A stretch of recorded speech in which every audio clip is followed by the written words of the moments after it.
This channel is proudly sponsored by Forgotten Fate, an expansive RPG book that allows you to turn Dungeons & Dragons 5th edition or any RPG powered by that system into a JRPG experience, with a setting inspired by Shih Megami Tensei, a new character class, the Weapon Master, and rules and tweaks to further customize your experience. You will find the link in the description and in the pinned comment.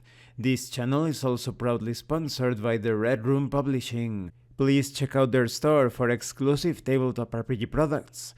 They have recently released The Twilight of Empires, daring adventures in the Spanish Golden Era of the 17th century.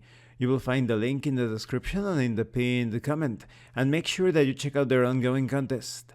Hi, welcome to this part of my review featuring Slave Maids of Gomorrah IV.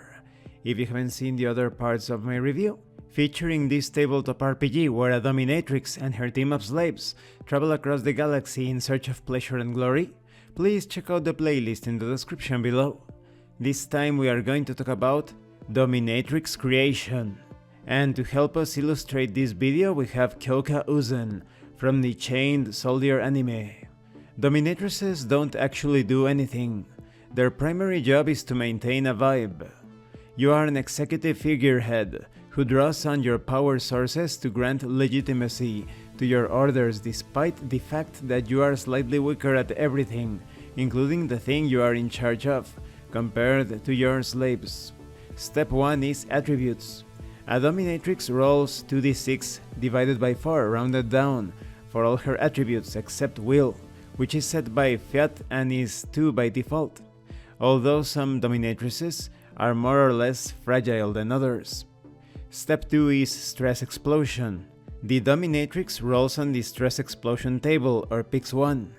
A dominatrix whose Stress Explosion is sadistic violence whips 1 or more slaves for nothing each shift she is exploding. Each slave she whips takes 1d6 stress, and the dominatrix heals 1d6 stress. Slaves whipped in this way cannot make chore rolls that shift, as they are too busy being tormented by the dominatrix.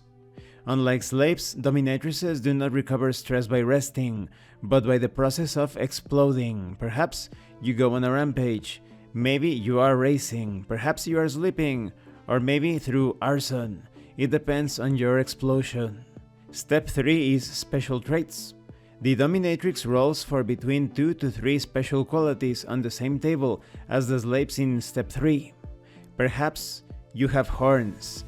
Maybe you have bioluminescent spots or patterns on your body.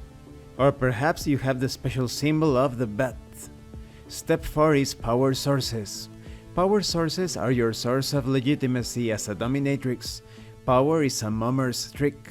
These power sources aren't magic abilities or vast armies. They are a dominant aesthetic that compels slaves to obey you, creating an illusion of godlike authority.